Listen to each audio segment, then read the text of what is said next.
Hola a todos, bienvenidos una semana más a este noticiario. Esta semana vamos a hablar, por supuesto, de las vulnerabilidades tan famosas que ha habido, Meltdown y Spectre, pero además tenemos otras noticias muy interesantes. Por ejemplo, tenemos la presentación oficial del procesador Intel con gráfica integrada de AMD, o tenemos fecha de lanzamiento para Ryzen 2. ¡Empezamos!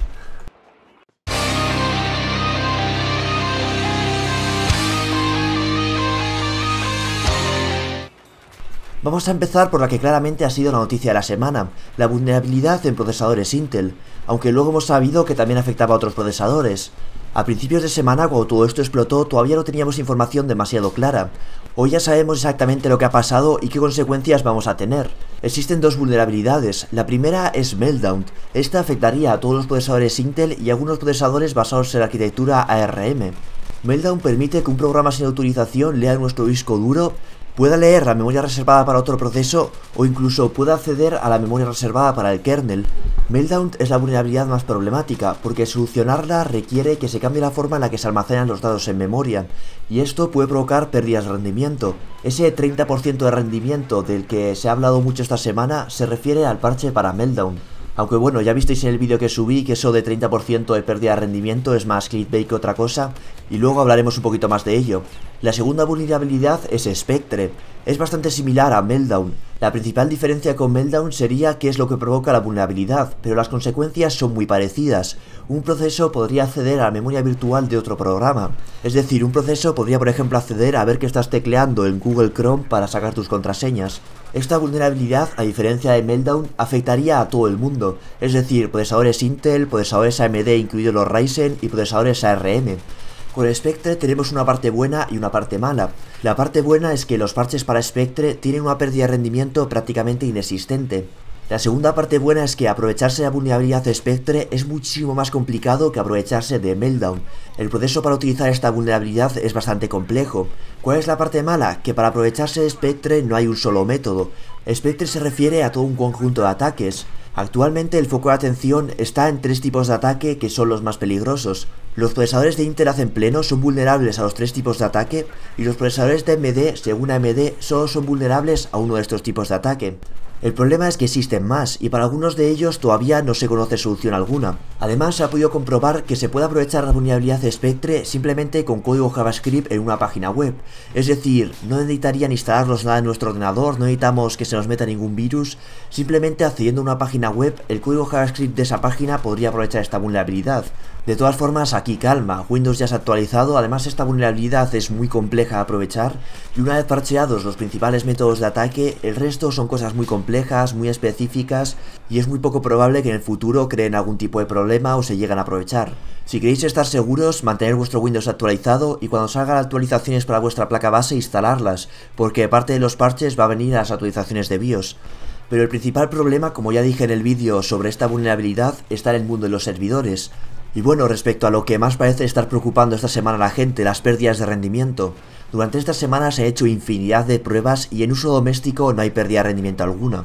Los juegos van igual, renderizando vídeo todo va igual, la velocidad del disco duro es la misma. Se ha probado el rendimiento de procesadores AMD, procesadores Intel, procesadores viejos, procesadores nuevos y no se ha encontrado pérdida de rendimiento alguna, así que podéis estar tranquilos. El único lugar donde he visto que hay una ligera pérdida de rendimiento es en emuladores, pero la pérdida de rendimiento que hay es una chorrada. Por ejemplo en CEMU, el emulador de Wii U, pasas de 50 FPS a 48 FPS, 49 FPS, no vas a notar absolutamente nada. Donde sí que existe una pérdida de rendimiento significativa debido al parche para Meltdown es en el mundo de los servidores. Los servidores realizan un montón de operaciones de entrada y salida y esto les afecta bastante.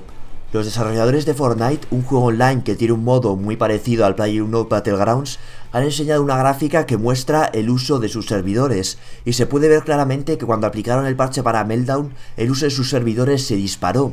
Esto ha sido provocado por la pérdida de rendimiento en los procesadores, además ha causado bastante inestabilidad al juego. Esto podría ser un problemón para Intel, ya que los procesadores AMD no están afectados por esta vulnerabilidad, así que no requieren de este parche. Pero desde Google van a salvar el culo a Intel. Por cierto, fue la propia Google la que inicialmente descubrió estas vulnerabilidades. Google tiene un proyecto llamado Project Zero que se encarga de buscar vulnerabilidades en todo tipo de cosas, procesadores, protocolos, y desde que Google creó este proyecto han estado haciendo un grandísimo trabajo. Han descubierto un montón de vulnerabilidades muy importantes y además en muchos casos, como en este caso, han encontrado encontrado una forma de solucionarlas. En este caso han desarrollado una técnica llamada Rept Online que puede solventar la vulnerabilidad Meltdown sin pérdidas de rendimiento. Según Google, ya han implementado este parche en sus servidores y han conseguido solventar la vulnerabilidad sin encontrar pérdidas de rendimiento significativas. Así que parece que todo esto de Meltdown y Spectre no se va a quedar más que en una anécdota y se van a poder solventar sin crear ningún tipo de problema ni pérdidas de rendimiento. Como os he dicho antes, es muy poco probable que estas vulnerabilidades os afecten. Son vulnerabilidades muy complejas de explotar y simplemente teniendo cuidado, no instalando cosas raras, no metiéndose en sitios raros. Vamos, lo que hay que hacer siempre, porque hay un montón de programas maliciosos dando vueltas, podéis estar seguros. Pero si queréis estar completamente seguros y saber que vuestro PC no es vulnerable a Meltdown o Spectre, simplemente mantener Windows actualizado, ya si hay un parche de seguridad, seguramente vengan algunos más dentro de unos días. Y si sale alguna actualización de BIOS para vuestra placa base, instalarla. Resolver estas dos vulnerabilidades también requiere una actualización de BIOS. De todas formas, si para vuestra placa base no sale una actualización de BIOS, tampoco os preocupéis demasiado porque dudo muchísimo que algún día tengáis algún problema con esto. Y bueno, como os he dicho antes, las pérdidas de rendimiento son nulas, no os tenéis que preocupar por eso, los juegos os van a ir igual, va a renderizar vuestro PC igual de rápido. Y además con este nuevo parche para Meltdown de Google que soluciona el problema sin pérdidas de rendimiento, ya totalmente podemos descartar que vayamos a ver algún tipo de pérdida de rendimiento en nuestros PCs. Pero bueno, que todo esto sea resuelto y vaya a quedar en una simple anécdota no quiere decir que para Intel no vaya a traer consecuencias. De primeras, en Estados Unidos ya tiene unas cuantas demandas, en España Facua está analizando la situación para ver si también pone una demanda, aunque todas estas demandas creo que se van a quedar en nada. En el mundo de la tecnología, y no sé si debería ser así, se da por hecho que puede haber bugs, y si demandas a una empresa por un bug, lo más probable es que no llegue a nada. De hecho, hemos visto un montón de fallos de seguridad donde se ha filtrado una base de datos con correos electrónicos, contraseñas, información de usuarios y no ha pasado absolutamente nada. Así que estas demandas yo creo que no van a llegar a nada. Pero con los procesadores Coffee Lake la cosa es diferente. Se ha sabido que Intel conocía que sus procesadores eran vulnerables a Meltdown y Spectre antes de lanzar los procesadores Coffee Lake. Es decir, lanzó Coffee Lake sabiendo que eran vulnerables sin decir nada. Y aquí sí que Intel puede tener problemas y sí que las demandas pueden prosperar. Si tú compras una casa y te dicen que está todo perfecto y luego te encuentras que, por ejemplo, la fontanería estaba hecha una mierda y tienes que cambiar todas las tuberías, puedes reclamar al vendedor y que te lo pague porque él te mintió, te dijo que todo estaba bien cuando no lo estaba. En el caso de Intel puede pasar algo parecido. Ellos vendieron procesadores asegurando que eran seguros cuando ellos mismos sabían que no lo eran. Es decir, engañaron a sus consumidores y aquí sí que se podría poner una demanda colectiva y que llegase a buen puerto. Habrá que ver también en el caso de procesadores AMD y procesadores ARM si lanzaron algún producto sabiendo que esta vulnerabilidad existía. El problema es el de siempre con estas grandes empresas. Se pueden permitir un ejército de abogados y cuando lleguen las demandas colectivas empezarán que si recursos, que si contrademandas, que si no sé qué, echar la culpa a otro y al final se pueden tirar sin problemas 10, 15 años en juicios. En muchos casos la cosa acaba con un mira, te pago todo esto y quitas la demanda. Así que mi opinión es que todo este tema se va a quedar en nada. Básicamente a partir de esta semana nos vamos a olvidar de Meltdown y Spectre y para Intel, que ha sido más afectada, no va a tener prácticamente consecuencias. Quizá estas semanas pierdan alguna venta por la mala fama que se han llevado, pero en un par de meses todo el mundo se habrá olvidado y no creo que acabe pasando nada. De hecho, ya prácticamente ha recuperado todo lo que perdieron en bolsa durante esta semana. Así que por ahora cerramos este tema. Pero vamos a seguir hablando de procesadores Intel y también vamos a seguir hablando de AMD. Llevamos tiempo hablando de ese procesador Intel con gráfica integrada AMD. Hemos tenido muchas filtraciones y ahora ya se ha anunciado oficialmente. Bueno, más bien se ha filtrado un anuncio oficial un día antes de que se haga el anuncio. Pero bueno, gracias a estas filtraciones sabemos ya muchísimo. Lo de que sea un procesador con gráfica integrada de AMD no es del todo cierto. La gráfica no se encuentra dentro del procesador, sino que se encuentran en paquetes separados. Y bueno, ¿qué es lo que sabemos sobre esto? Tenemos un procesador de Intel basado en la arquitectura Kaby Lake. Curioso que a estas alturas no sea Coffee Lake, pero bueno, ambas arquitecturas son prácticamente idénticas. Este procesador Intel va a contar con 4 núcleos y 8 hilos. Lo curioso es que, pese a tener la gráfica AMD, este procesador también va a traer una gráfica integrada de Intel. Seguramente la gráfica de Intel se use cuando se requiera muy poca potencia, por ejemplo, estemos en Word, estemos en Google Chrome, y así ahorramos energía y la gráfica AMD empieza a trabajar cuando entremos a un juego o cuando le pidamos mucha carga a la gráfica. La gráfica que encontramos dentro del procesador Intel es un HD 630. Respecto a la gráfica AMD, tenemos una gráfica basada en la arquitectura Vega. Tendremos dos modelos, la Vega MGH que contaría con 1536 Stream procesos y daría una potencia de cómputo de 3,7 teraflops, y la Vega MGL que sería un poco más pequeña, contaría con 1280 Stream procesos. Lo interesante es que a esta gráfica le acompañarán 4 GB de memoria HBM2. Usar memorias HBM2 permite que la gráfica ocupe muchísimo menos espacio. Además, también se consigue ahorrar energía y conseguir mayor ancho de banda. El tener estos dos modelos de gráfica permite que vayan a existir varios modelos, unos con un TDP de 65 vatios y otros con un TDP de 100 vatios. Y de hecho conocemos ya 4 modelos. Vamos a tener 2 i7, el i7 8709G y el i7 8809G. Estos dos modelos serían los modelos con un TDP de 100 vatios y usarían la gráfica Vega más grande. Lo interesante es que el tope de gama, el i7 8809G, estaría desbloqueado para overclock, es decir, podríamos overclockar el procesador. Y luego tendríamos otros dos modelos que tendrían un TDP de 65 vatios, ya que usarían la gráfica Vega más pequeña. Todos los modelos se ponen a la venta hoy, pero no se van a vender en las tiendas, se van a vender para empresas que fabrican portátiles, que fabrican PCs y demás. Así que seguramente los primeros productos con estos procesadores no los veamos hasta dentro de unos meses. ¿Y por qué AMD e Intel han creado este procesador juntos? Muy sencillo, para intentar acabar con el monopolio de Nvidia en portátiles. Todos los portátiles potentes tienen una gráfica Nvidia, pero ojito que esto puede cambiar. Intel ha proporcionado las primeras pruebas de rendimiento de estos procesadores y pintan muy bien. Han comparado un i7 8550U junto a una GTX 1050 junto a uno de sus procesadores con la Vega MGL, la Vega pequeña, y como podéis ver, la Vega MGL da un rendimiento alrededor de un 30% superior a la GTX 1050. También han comparado el i7 7700HQ junto a una GTX 1060 Max-Q, configuración muy habitual en portátiles de entre 1000 y 1600 euros. Contra uno de los i7 con la Vega MGH, la Vega grande, y como podéis ver la Vega es alrededor de un 10% más rápida que la GTX 1060 Max-Q, así que ojito que estos procesadores traen gráficas muy potentes y además tienen la ventaja de que ocupa muchísimo menos espacio que meter un procesador Intel junto a una gráfica dedicada a Nvidia, así que pueden permitir hacer portátiles más pequeñitos y finitos.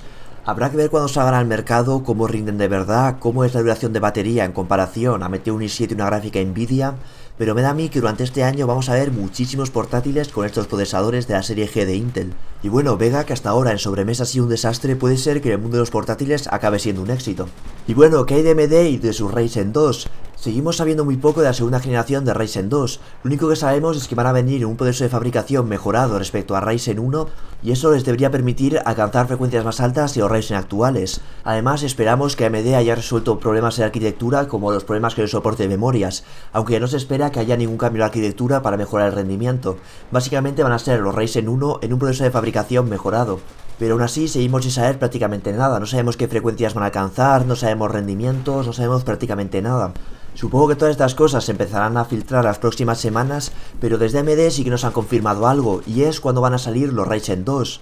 Han confirmado que van a salir en el mes de marzo. Además también se han filtrado las primeras placas base para Ryzen 2, las X470 de ASRock. Tenemos la Gaming K4, la Professional Gaming y la Gaming ITX. No hay fotos, pero bueno, sabemos que estas placas base existen y que los fabricantes están trabajando ya en sus placas bases para Ryzen 2. Eso sí, recordaros que las placas base actuales, mediante actualización de BIOS, también van a ser compatibles con Ryzen 2. La diferencia con las placas bases nuevas será que estas las actualizarán para meter conexiones más rápidas, es decir, le meterán nuevos USBs más rápidos y ese tipo de cosas.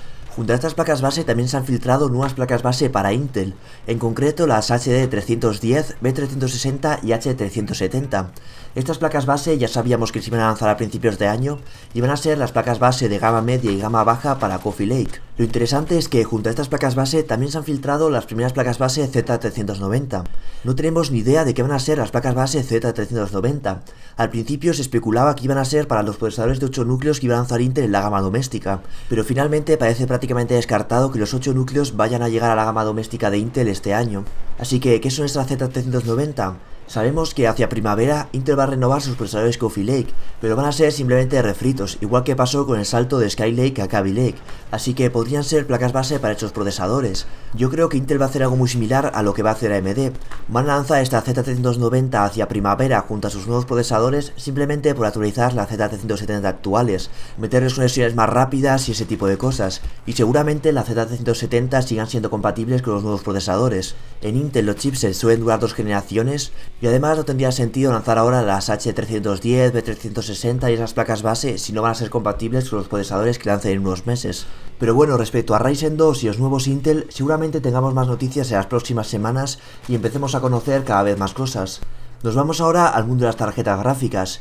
Nvidia estaría preparando una GTX 1060 con 5 GB de memoria.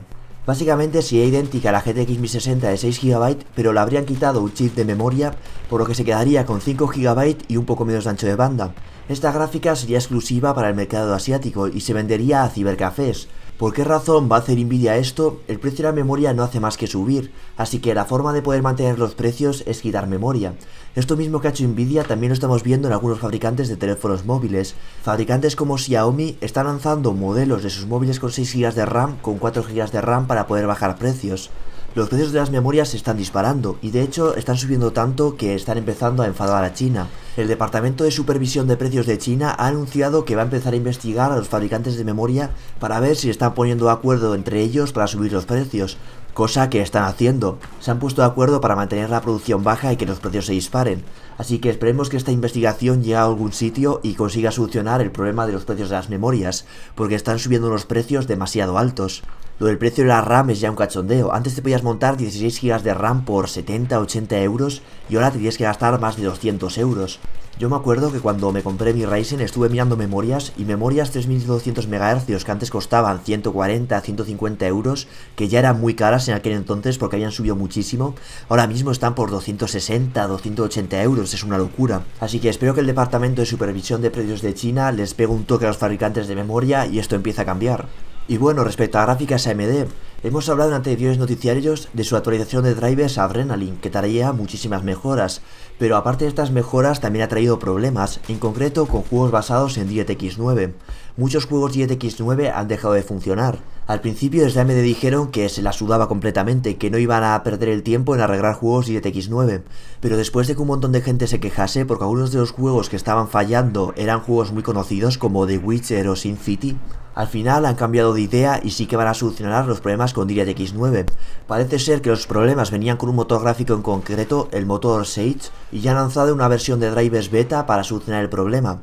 Eso sí, todavía no recomiendo instalarla porque no lo han probado debidamente, pero bueno, con este hotfix muestran que están trabajando en el problema y que seguramente en las próximas versiones de drivers este problema esté solventado. Y bueno, para terminar, esta semana se celebra el CES, la mayor feria de tecnología del mundo, así que vamos a tener un montón de noticias. Una de las noticias que más se rumorea es el lanzamiento de una nueva versión de HTC Vive con resolución 4K. Veremos si es verdad, pero lo que está claro es que va a haber un montón de cosas nuevas y seguramente suba algún vídeo especial sobre el CES. Así que con esto terminamos. Ya sabéis, si os ha gustado el vídeo, suscribiros al canal y si ya no estáis, activad las notificaciones. Hasta el próximo vídeo. Adiós.